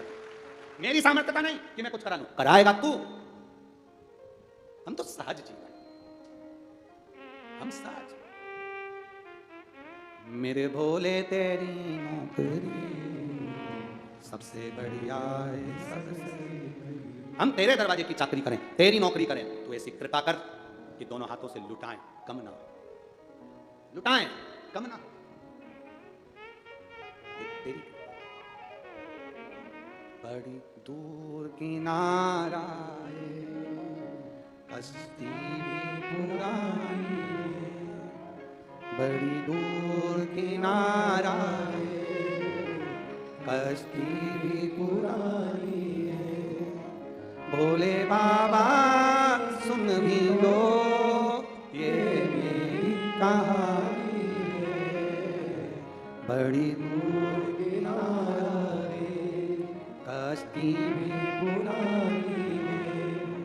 भोले बाबा सुन भी लो ये मेरी कहानी है। बाबा बहुत दुख का जीवन है, प्रसन्नता आप दे सकते हो। बड़ा दुख का जीवन है, खुशी आप दे सकते हो। मेरे बाबा श्राद्ध पक्ष की आज विराम की कथा सुन रही हूँ बाबा, मैंने सुना है तो खाली नहीं भेजता, मेरी झोली में खुशी देकर भेजना। जिस कार्य के लिए मैं कथा सुनने के लिए आई हूँ बाबा, मेरी झोली में वो दे देना, फिर तेरे दरवाजे पर कथा सुनने पहुँच जाऊँ, ऐसी कृपा कर देना, फिर पहुँचूँ। माना में टीवी पर कथा सुन रही हूँ, माना में आस्था चैनल पर कथा सुन रही हूँ, मोबाइल पर सुन रही हूँ, या पंडाल में सुन रही हूँ, बाबा तू सुनता है, देगा, ये मेरा भरोसा कहता है, ये मेरा विश्वास कहता है, तू देगा, खाली नहीं छोड़ता। आप में से कई लोग ऐसे हैं जो पहले कथा सुन चुके हैं कहीं, आप में से कई लोग ऐसे हैं जो पहली बार कथा सुनने आए हैं। जो कथा सुनने के लिए आए हैं, चाहे पहली बार आए हो, चाहे दूसरी बार, चाहे तीसरी बार आए हो, बाबा से प्रार्थना कर कर आज विराम दिवस पर जाना, बाबा तो खाली मत छोड़ना, खाली मत छोड़ना। तेरी कृपा, तेरी दया, कुछ अच्छा कर्म करते चलो, अपनी जिंदगी में कुछ अच्छा करिए, अच्छा। भूखे को भोजन कराना, प्यासे को पानी पिलाना, किसी के दुख में कभी खड़े हो जाना, किसी की तकलीफ में आकर खड़े हो जाना, ये जीवन का एक आनंद है, जीवन का एक सुख है। शिव कथा कह रहे बाबा देवादिदेव महादेव का चरित्र कह रहा, गौ माता जैसे जैसे कलयुग बढ़ेगा तू जो झूठ बोली है तो तुझे झूठन खाने को मिलेगा। हमारे कर्म का भोग हमको भोगना पड़ता है, कभी सुख कभी दुख, ये सब चलते रहते हैं, निरंतर आते रहते हैं, उसमें हम अपने कर्मों को भोग रहे हैं, अपने अपने कर्म का भोग हम भोग रहे हैं।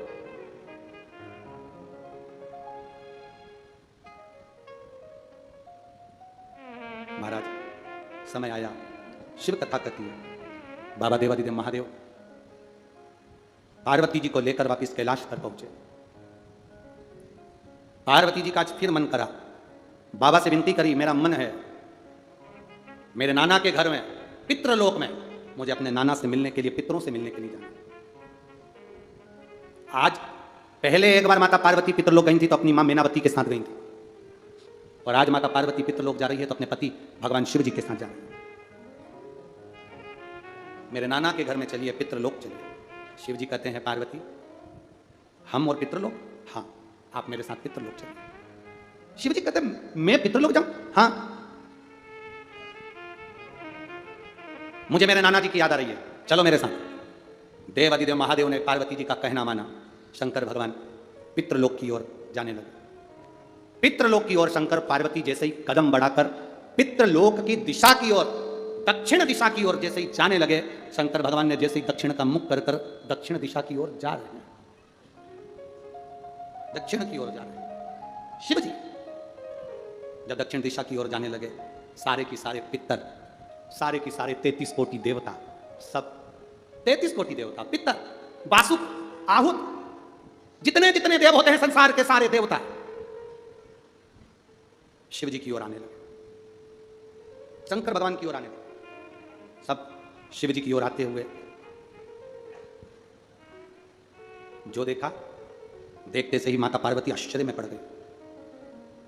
बहुत समझने वाली कथा है, शायद हमने भी अपनी जिंदगी में पहली बार इस संवाद को बांचा है, और जितने आस्था चैनल पर कथा सुन रहे हैं और जितने मोबाइल पर और जितने इस कौड़िया गांव में सुन रहे हैं, इस संवाद को पहली बार आप लोग भी सुन रहे हैं। पहली बार हमने भी अपने जीवन में पहली बार इस संवाद को बांच रहे हैं। इस संवाद को पहली पितृलोक के देवता पार्वती जी शिव जी से कहती हैं हमारे नाना के घर चलिए। शंकर भगवान जा रहे हैं, कुछ कदम चले हैं भगवान दक्षिण की ओर, और पितृलोक के देवता, आहुत लोक के देवता, वासुक लोक के देवता, 33 कोटि देवता सब ऊपर से नीचे कैलाश धाम के लिए आने लगे। सब की सब वापिस आते हुए जब पार्वती जी को दिखे तो पार्वती जी ने भोलेनाथ जी से पूछा, प्रभु अपन तो अपने नाना के घर जा रहे थे, हम तो नाना के घर जा रहे थे, और ये सारे के सारे नाना नानी और सारा खानदान और सारे देवता ये अपनी ओर आ रहे हैं, सब की सब बहते चले आ रहे हैं। अपन जा रहे दक्षिण में, ये जा रहे जम के बोलो उत्तर में। आप दक्षिण में जा रहे हो और सामने से कोई व्यक्ति आ रहा है तो किधर की साइड आएगा? उत्तर। अपन जा रहे हैं दक्षिण में, ये सब आ रहे हैं उत्तर में। शिव जी कहते हैं पार्वती इसका उत्तर तो मैं नहीं दे सकता कि अपन तेरे नाना के घर जा रहे हैं और ये सब की सब 33 कोटि देवता, पितर देवता, गरुण वरुण सारे देवता ये सब अपनी ओर आ रहे हैं, तो इसका उत्तर मैं नहीं दे सकता। इसका उत्तर यही देंगे, सारे देवता आ गए, सब की सब शंकर जी की ओर जा रहे हैं। शंकर जी जाते हुए दिख रहे हैं, शंकर जी जाते हुए दिख रहे हैं दक्षिण की ओर, और ये सब उत्तर की ओर। शिव जी ने देखा कि ये लोग तो रुके ही नहीं है। भोलेनाथ डमरू खड़का, जो डमरू खड़का है, शिव जी ने अपना मुख उत्तर का करा, देवताओं ने अपना मुख दक्षिण का करा। शंकर जी ने पार्वती के सम्मुख में पूछ लिया, आप कहां जा रहे हो? पार्वती तो मुझे नाना के घर पितृलोक लेकर जा रही है, देवलोक लेकर जा रही है, और आप यहां कैलाश धाम पर आप मेरे पास में आ रहे हो, कहां जा रहे हो? पितरों ने हाथ जोड़कर कहा, हाथ जोड़कर पितर कहते हैं हमारा भोले बाबा, हमारा दामाद, हमारी बेटी हमारे घर आए, या हमारा शंकर हमारे पास में आए, ये ठीक नहीं। हम हमारे भोलेनाथ के पास जाएं, इससे बढ़कर कोई सौभाग्य नहीं है, इससे बढ़कर कोई सौभाग्य नहीं है। बाबा पितरों ने हाथ जोड़कर शंकर भगवान से विनती करी, हे भोले बाबा बस इतनी कृपा करो, संसार में रहने वाले मनुष्य श्राद्ध पक्ष में केवल 16 दिन हमको जल देते हैं। कितने दिन देते हैं? 16 दिन। धूप 16 दिन देते हैं, ब्राह्मण भोज 16 दिन कराते हैं, गौ भोज 16 दिन कराते हैं, कौवे को भोजन 16 दिन देते हैं, कुत्ते को भोजन 16 दिन देते हैं। हमारे ये पितृलोक के देवता कर रहे हैं कि मृत्यु लोक में रहने वाले हमारे परिवार के लोग हमको केवल 16 दिन भाग देते हैं, बाकी के समय हम सब भूखे प्यासे रहते हैं। आप कृपा करो भोलेनाथ जी, आप करुणा करो। पार्वती जी ने देखा मेरे नाना जी आपसे विनती कर रहे हैं। नाना बोलो क्या चाहते हो?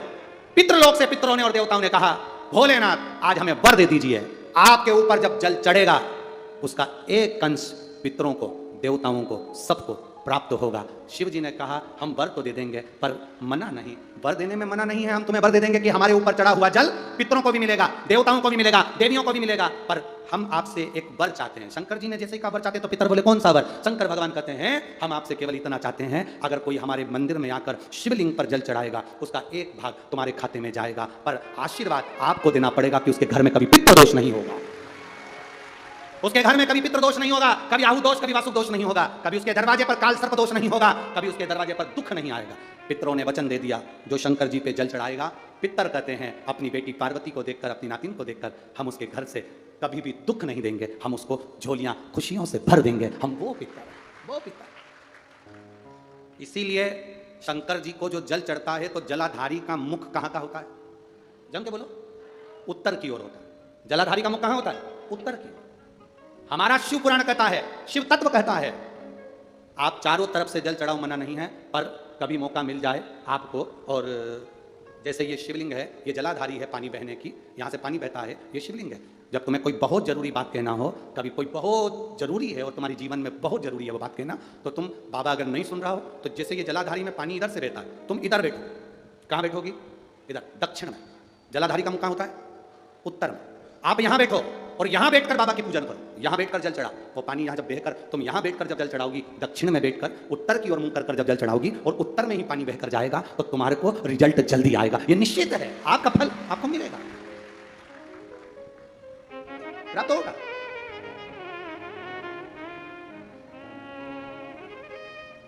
दक्षिण में तुम बैठो, उत्तर की ओर उसका मुख, आपका मुख जल चढ़ा, समर्पित करो, शिव तत्व देने वाला औघड़ी है शिव। इसलिए बाबा का जो मुख होता है वो कहां पर होता है? उत्तर की ओर। जलाधारी बाबा की उत्तर की।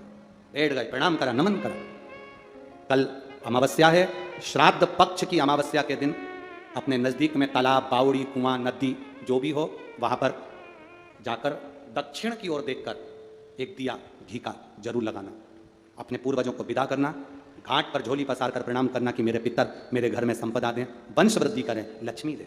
अपने नजदीक में जो नदी हो, तालाब हो, बावड़ी हो, कुआं हो, उसके घाट पर एक दिया घी का जरूर लगाएं। श्राद्ध पक्ष की अमावस्या है, बड़े भाव से आप दीपदान भी करें, उसका फल मिलता है। पिछले साल करा था? अरे बोलो तो जम के करा था ना? करना चाहिए। उसका फल क्या होता है ये समय पर मालूम पड़ता है। जब दुख की घड़ी आती है, तकलीफ की घड़ी आती है, तो हमारे पितर हमारे लिए खड़े रहते। भगवान शिव के साथ आगे वर्णन आया, 12 ज्योतिर्लिंग का स्मरण कराया। 12 ज्योतिर्लिंग में जो पावन चरित्र सुनाया है श्री सोमनाथ जी का, चंद्र को काया का रोग हुआ और भगवान शंकर की पूजन कर कर काया के रोग से मुक्त हुआ। अहमदाबाद में जो कथा होगी 26 तारीख से, वो चंद्र शिव महापुराण की कथा। चर्म रोग, दाग, खाज, खुजली, कैंसर, टीबी, श्वास फेफड़ों का रोग, चलने में दम भराना, सांस फूल जाना, बात करने में दम भरा जाना, थोड़ी सी दूर चलने पर हांपड़ी भरा जाना, ये जिन जिनको जो जो बीमारी है, हाथ में कंपन आना, थोड़ी थोड़ी देर में हाथ पैर कांपना, या सिर के पीछे का हिस्सा दुखना, जिन जिनको, या कमर में कहीं गेप आ जाता है, हड्डी में कहीं गेप आ जाता है, उनको अहमदाबाद की जो कथा रहेगी 7 दिन की 26 तारीख से, वो कथा 7 दिन की पूरी सुनना। उसमें जो जो 3-4 उपाय उसमें जो बताए जाएंगे उसको अपनी जिंदगी में धारण करना। 5 दिन या 7 दिन की कथा आप लोग अगर सुन लेते हैं और उस कथा का एक आनंद आप लोग कर लेते हैं, तो कथा के चलते में तुम्हारे हाथ के कंपन धीरे धीरे बंद हो जाएंगे, ये निश्चित है। शिव महापुराण की कथा में वो बात, उस कथा का नाम है चंद्र शिव महापुराण की कथा, उसको सुनना, अपने जीवन में उतार। सोमेश्वर भगवान का नाम पड़ गया। अगला वर्णन आया है मल्लिकार्जुन का। भगवान षडानंद कार्तिकेय को मनाने के लिए माता पार्वती जी शिव जी गए, मल्लिकार्जुन के रूप में विराजमान हुए। फिर वर्णन आया है महाकाल का, दूषण नाम के राक्षस का संहार किया भगवान ने, और भगवान काल अधिपति बनकर विराजमान हुए महाकालेश्वर। ओमकारेश्वर विंध्य नामक पर्वत ने तप कर कर भगवान शिव को पाया। अगला वर्णन आया है श्री केदारेश्वर, नर नारायण ने तप कर कर भगवान को पाया। भीमाशंकर, कुंभकर्ण के पुत्र भीम का भगवान ने संहार किया तो भीमाशंकर। अगला वर्णन आया है काशी विश्वनाथ, मनु शत्रुपा ने तप कर कर भगवान शिव को प्राप्त किया। त्र्यंबकेश्वर, गौतम बाबा पर गौ हत्या का दोष लगा, उस दोष से मुक्ति पाई। त्र्यंबकेश्वर के रूप में शिव जी विराजमान। वैद्यनाथ, आपको कथा में कहा था रावण शिव जी को ले जा रहा था, लघुशंका लगने पर भूमि पर रखा, भगवान उठे नहीं, वैद्यनाथ के रूप में विराजमान हुए। नागेश्वरम, दारूक नाम के राक्षस का भगवान ने संहार किया और बाबा आनंद के साथ में विराजमान हुए। रामेश्वरम, भगवान राम जी ने सेतु बांधने से पहले भगवान शिव की आराधना करी, रामेश्वरम के रूप में विराजमान हुए। अगला वर्णन है कृष्णेश्वर। सुधर्म नाम के ब्राह्मण की 2 धर्मपत्नी थी, सुदेहा घूष्मा। घूष्मा के बेटे को भगवान ने वापिस जीवित करा, उनका नाम कृष्णेश्वर पड़ा। ऐसे 12 ज्योतिर्लिंग का चरित्र देवादिदेव महादेव श्रवण करते हैं, सिर पे से बेलपत्र उतारकर शिव पोथी को समर्पित करते हैं। तुम रुका जी से कहते हैं, तुम रुका जी, ये पवित्र शिव महापुराण की कथा जो जीव श्रवण करते हैं वो अपने पूर्वजों को पार लगाकर स्वयं पार उतरते हैं। ये शिव महापुराण की कथा नहीं, हमारे जीवन में हमारे देवादिदेव महादेव से अपने मन की बात कहने का एक बिंदु है। छत्तीसगढ़ की पावन पुनित भूमि सहस्त्रेश्वर शिवलिंग का ये पवित्र भूमि शिवधाम कोड़िया, जहाँ पर श्रीमती जानकी प्रदीप जी साहू, श्रीमती सरोज काशीनाथ साहू परिवार द्वारा ये पवित्र शिव महापुराण की कथा आयोजित की गई। एक बार जजमान परिवार के लिए पुनः जोरदार ताली बजाकर स्वागत वंदन। ये पवित्र शिव महापुराण की कथा जो 16 श्राद्ध में चल रही थी, आज विराम की ओर जा रही है। श्राद्ध पक्ष में आप लोगों ने जो सीहोर गौशाला को भोजन भंडारे में, और श्राद्ध पक्ष में जो मंदिर निर्माण में, बाबा के मंदिर के निर्माण के लिए, धर्मशाला निर्माण के लिए, अन्नदान के लिए, गौचारे के लिए, नई गौशाला का जो निर्माण कार्य प्रारंभ हो रहा है उसके लिए जो सहयोग राशि आपने दी है उसके लिए बहुत बहुत साधुवाद, बहुत बहुत धन्यवाद। पवित्र शिव महापुराण की कथा है। आप लोगों से केवल इतना ही निवेदन करेंगे, अपने जीवन में शिव मंदिर को कभी मत छोड़ो। शंकर की चौखट पर जाते रहो, अपने नज़दीक में कभी शिव महापुराण की कथा हो उसको अवश्य श्रवण करने के लिए जाओ। आज कितनी तारीख है? 13। 15 तारीख से नवरात्रि प्रारंभ हो जाएंगे। शिव और शक्ति इन दोनों का बल बढ़ेगा। नागपुर में जो शंकर पार्वती शिव महापुराण की कथा रखी है 17 तारीख से 5 दिन की, 2 बजे से 5 बजे तक, उसको श्रवण कर माता पार्वती जी की भी शक्ति को शिव के साथ पाना, अपने जीवन का आनंद। ऐसी पवित्र शिव महापुराण की कथा का लाभ ले गए, अपने जीवन को सार्थक किया। कौड़िया ग्राम के सभी भाई बहनों को साधुवाद, पुलिस प्रशासन, चिकित्सा प्रशासन और सभी जिन्होंने इस कथा को सहयोग प्रदान करा, सभी को बहुत बहुत साधुवाद है, बहुत बहुत धन्यवाद है जिन्होंने इस पवित्र कथा का रिस्पॉन्स किया। आस्था चैनल और फेसबुक यूट्यूब के सभी श्रोता भाई बहनों को साधुवाद देते हुए बाबा देवादिदेव महादेव आप सभी के मन की अभिलाषा पूर्ण करे। भाव के साथ बाबा को नमन करते हुए, आनंद के साथ अपने अपने पूर्वजों को, पितरों को प्रणाम करते हुए बाबा देवादिदेव महादेव से निवेदन, भोला सब दुख काटो, ओ भोला सब दुख काटो, शिव शंकर जपो तेरी माला, भोले बाबा जपो तेरी माला, भोला सब दुख काटो, वेश है मंगलकारी, वेश है मंगलकारी, शमशान वासी हमारा, शमशान वासी हमारा, ओ भोला सब दुख काटो, ओ भोला सब दुख काटो। आप सबके सहयोग से, भाव से सीहोर कुबेरेश्वर धाम का निर्माण हो रहा है। आप लोग जो सहयोग राशि देते हैं, बाबा देवादिदेव महादेव आपके कार्य सफल करे। सभी को साधुवाद देते हुए आनंद के साथ, भाव के साथ आज इस कथा को, श्राद्ध पक्ष की इस पवित्र कथा को विराम ले रहे हैं। नवरात्रे में फिर 17 तारीख से 5 दिन के लिए मिलना होगा। उसके बाद फिर 2 बजे से 5 बजे तक कथा का लाभ लेंगे और अपने जीवन को सार्थक करेंगे। एक बार दोनों हाथ उठाकर बड़े भाव के साथ हर हर महादेव बोल, कुबेरेश्वर महादेव की, भंडार भरने वाले कुबेरेश्वर महाभंडारी की, हर हर महादेव। जय जय श्री राधे। सभी भक्तों को हर हर महादेव सदा जैसे के चार तेरी सिवाय नमस्तोभ्य व्यासपीठ को नमन करते हुए, हम सबके प्रिय, हम सबके लाडले ठाकुर कलयुग महाराज के चरणों में नमन करते हुए, परम सत्य परम आदरणीय विश्वविख्यात पूज्य गुरुदेव के पावन चरणों को नमन करते हुए और आप सभी श्री भक्तों के चरणों में नमन करते हुए सुंदर विराम दिवस की कथा हम सभी ने स्पेंड करी और 17 अक्टूबर से 21 अक्टूबर तक नागपुर की पावन धरा से हम सभी सुंदर कथा श्रवण करेंगे। दोपहर 2 बजे से 5 बजे तक आस्था चैनल पर, यूट्यूब, फेसबुक पर सुंदर निर्माल विसर्जन रथ में श्री दीप स्वयं सहायता समूह द्वारा निर्माल विसर्जन रथ प्रारंभ किया गया है। राजनांदगांव छत्तीसगढ़ से श्री गिरजा जी सिन्हा, उषा किरण जी, पुष्पा जी दुबे, सरस्वती जी यादव, रुक्मणी जी सिन्हा द्वारा सुंदर गिरिराज निर्माल विसर्जन रथ प्रारंभ करा गया है। आप इसमें सम्मिलित हो। आरती का समय हो चुका है। यजमान परिवार द्वारा सुंदर आरती हम सभी मिलकर करेंगे। जय जय श्री राधे, हर हर महादेव, श्री शिवाय नमस्तुभ्यं।